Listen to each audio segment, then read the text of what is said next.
অবহেলার অবসান ঘটল যেন অসম প্রদেশ বিজেপির নূতন সভাপতি মনোনীত হন দরং উদালগুড়ি কর্মোদ্যমী সাংসদ দিলীপ শইকিয়া। অতি দক্ষতার সহিত দায়িত্ব পালন প্রদেশ বিজেপির সভাপতি ভবেশ কলিতার 83 ব্যক্তি হন যিনি 2021 সাল থেকে অসম বিজেপির সভাপতি হিসেবে কাজ করে গেছেন। এদিকে দিলীপ শইকিয়া প্রদেশ বিজেপি হিসেবে মনোনীত হওয়ায় রাজ্যের পাশাপাশি খুশির জল বইছে শ্রীভূমি জেলায়ও। রাজ্যের বিজেপি প্যানেলিস্ট ইস্টুর পটেলের নিজের অনুভূতি দিনবর্ষা রিপোর্টারে এভাবে প্রকাশ করে। দক্ষতার সহিত সাংসদ হিসাবে দায়িত্ব পালন করার পর আজ রাজ্যিক বিজেপি সভাপতি তিনি হলেন দিলীপ শইকিয়া। তো আমরা আপনার অনুভূতি জেনে নেব।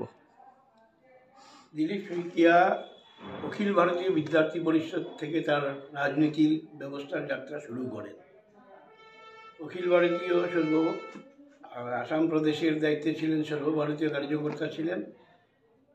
অখিল ভারতীয় কার্যকর্তা থাকার সময়ে ধীরে ধীরে যখন আমাদের আসাম প্রদেশের প্রভারী হিসেবে ভি সতীশজি দায়িত্ব ছিলেন, সেই সময়ে দিলীপ শইকিয়া মহোদয় ভারতীয় জনতা পার্টির সঙ্গে একাত্মভাবে কাজ শুরু করেন এবং সেই সময়ে আমরা ভারতীয় জনতা পার্টি যে করিমগঞ্জ জেলার সভাপতি হিসেবে ছিলাম। পরবর্তী সময়ে আমি যখন রাজ্যের সাধারণ সম্পাদকের দায়িত্ব পাই, সেই সময় দিলীপ শইকিয়া মহোদয় এই ভারতীয় জনতা পার্টির সমস্ত প্রিন্টিংয়ের দায়িত্বে ছিলেন, ম্যাগাজিন সমস্ত দায়িত্ব ওনার ছিল এবং পরবর্তী সময়ে ধীরে ধীরে উনি প্রেস মিডিয়াতেও জনতা পার্টির মিডিয়া সেলেও কাজ করেন। এইভাবে একের পর এক হওয়ার পর দিলীপ শইকিয়া লোকসভা নির্বাচনের টিকিট লাভ করেন। দক্ষতার সঙ্গে লোকসভায় কাজ করেন, প্রোটেম স্পিকারের দায়িত্ব পালন করেন এবং পরবর্তী সময়ে দল ওনাকে মনোনীত করে আসাম প্রদেশে ভারতীয় জনতা পার্টির মূল কাণ্ডারি হিসেবে এইবার ওনার হাতে এই ভারতীয় জনতা পার্টি কেন্দ্রীয় নেতৃত্ব যে গুরু দায়িত্ব দিয়েছেন। দল কেন দিয়েছেন দিলীপ শইকিয়াকে? দিলীপ শইকিয়া খুব ধীর স্থির মানুষ, সবাইকে নিয়ে চলার মানুষ, গ্রামগঞ্জে গিয়ে কাজ করার মানুষ।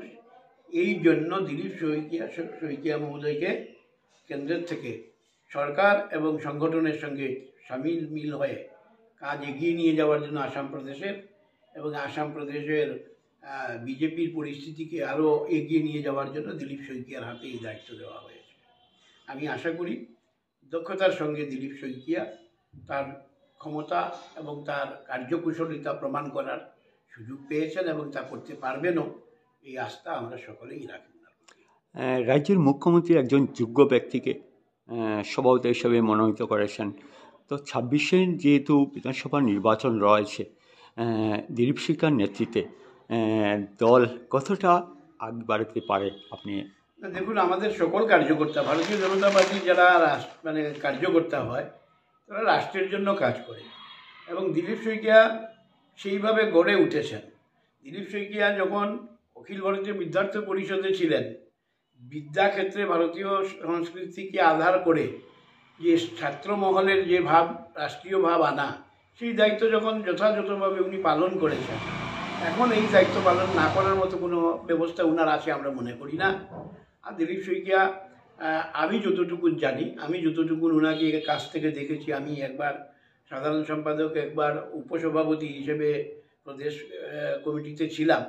তো দিলীপ শইকিয়া যোগ্যতার সঙ্গে এই কাজ করতে পারবেন।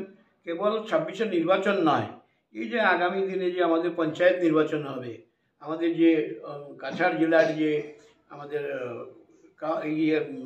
কর্পোরেশনের নির্বাচন হবে, মানে দক্ষতার সঙ্গে সমস্ত নির্বাচন আমাদের আগে যত সভাপতিরা ছিলেন যেভাবে ওনারা ওনাদের কার্য করেছেন, সেই সমভাবে দিলীপ শইকিয়া ওনার কার্যকাল অতিবাহিত করতে পারবেন।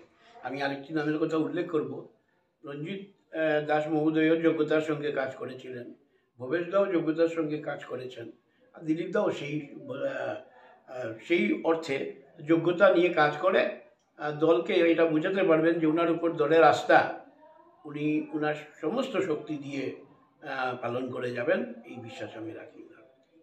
ধন্যবাদ।